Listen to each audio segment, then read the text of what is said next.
Hey everyone, it's Michael. I hope you're doing well today, and I have a review here for Dragon Ball Z Volume 2, written and drawn once again by the creator of the series and franchise, Akira Toriyama. Volume 2 surprised me a lot. Of course, this is happening after Goku's been killed, and Raditz is dead, and Piccolo has kidnapped Gohan, and Chi-Chi, the mom, doesn't know yet. I gotta tell you, Volume 2 made me laugh a lot. There were quite a few moments that I actually laughed out loud about that I don't even remember if they were in the anime that I grew up with or not. Essentially, Goku, for anybody who doesn't remember, has to, go to the afterworld, underworld, whatever, and run on Serpent Road for almost 6 months or whatever it would take to find a trainer out there. And I remember in the anime, dude, this took so long. I remember it going on for ages. I don't remember the Gohan training with Piccolo out in the wilderness, but 6 months by himself. I don't remember that taking a super long time with a lot of filler either. But specifically the Goku on Serpent Road thing, I remember taking a long time. I remember all these filler stories on the side and stuff they filled up time with.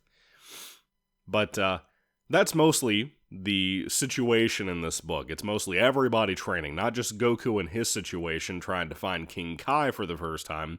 And that wasn't as drawn out as I remember it either. I actually like that more in the anime, personally. But you have that part of his training. You have Gohan being trained for 6 months out in the wilderness by himself, and then another 6 months of the rest of that year's time frame while the Saiyans come to the Earth, Vegeta and Nappa, training with Piccolo, right? And I like the moments that are in both anime and manga of Piccolo kind of having a little bit of a softening of his heart towards Gohan and wanting to kind of, throw him a bone, or in this case, an apple, here and there to try to help him out a little bit. But one of my favorite gags in here is how Gohan slowly he learns to live on his own. He learns to survive on his own. And I think this was in the anime, but I don't really remember it, and I'm trying to unlock that core memory, if you will, about whether this happened in the anime or not, or if I saw it somewhere else in Dragon Ball, like the show or something. There's a dinosaur that keeps showing up and attacking Gohan. Now, I knew about that. That's in, the intro back in the day, for the show. But this particular dinosaur, I could have sworn he killed. He doesn't. He just keeps taking another slice like it's a piece of ham out of the dude's tail.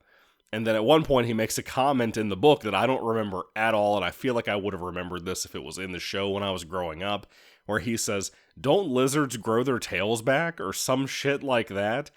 Dude, I laughed out loud so loud my wife came out of the other room and she said, "What are you doing?" It was the way it was executed, not so much how I told it. I'm so glad my wife got me this box set last year for my birthday. I mean, man, this has been such a good series so far. I already knew I would love it. I was already pretty confident about that. But the art style and everything, it works so well. It's such a cozy series. It's one of those comfort things for me, like the Twilight Zone or Goosebumps. It's one of those things that I can just jump right in. It doesn't matter where I am, in the anime, the show, they're the same thing. The anime, the manga, the games that adapted these stories, or, stuff like that are like their own thing, that are games of it. I can jump in any of those, any of the movies, whatever, and just have typically a really fun time because of how that world that Akira Toriyama built really operates. But anyway, getting back to the book, though, everybody else in the series, too, are kind of prepping for the, coming of the 2 more Saiyans.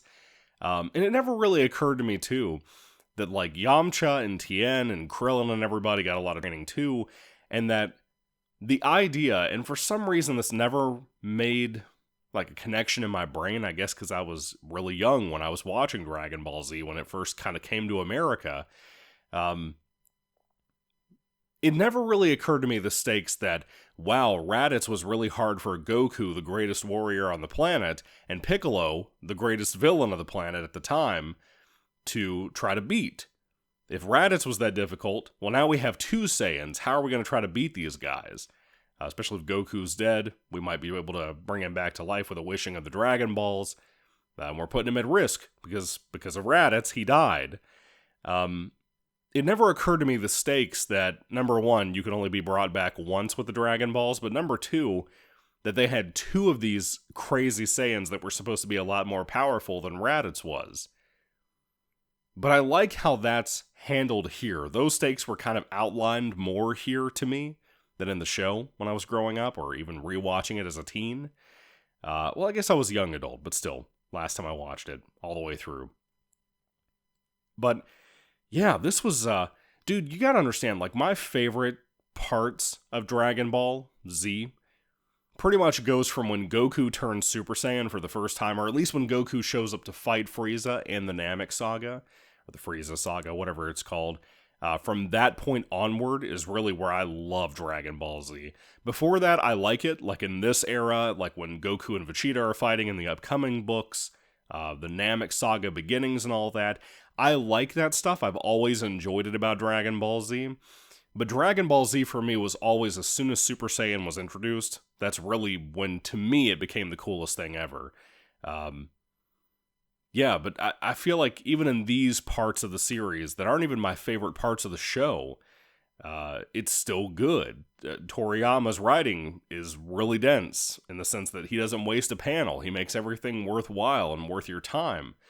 So you can kind of really slow down and pick up on a lot of stuff that you usually would have so much filler in the show and so much cutting back and forth to everybody looking around the field and the trees and, you know, at each other, that I feel like there's a lot that's kind of wasted a lot of the time. It's the kind of stuff that a lot of newer manga need to have, like a little bit more filler time. But, you know, back in the day, you didn't need it because of people like Toriyama, you know, taking advantage of every single panel and making good use of it. So anyway, I'm done rambling. Dragon Ball Z Volume 2, if you can't tell, is really good. I recommend it. The series has been fantastic. I'm so glad I have physical copies of these because, man, it's so good. Anyway, what do you think about it? Do you love Dragon Ball Z Volume 2? Do you think it's good? Do you think it's better than Volume 1 like I do? I didn't even say that, but I do feel that way. What do you think about it? Were there any moments in here that you know for sure were not in the show that I'm maybe remembering or misremembering? Because I laughed a lot here. This has that really great sense of classic Dragon Ball humor that I always forget makes the series as enjoyable as it is. Not just all the cool action scenes and fight scenes, but books like this that have all the humor it has, man. It really, really works. Anyway, what do you think about it? Let me know. Thank you all for watching, guys. God bless you all. Catch you later, and goodbye.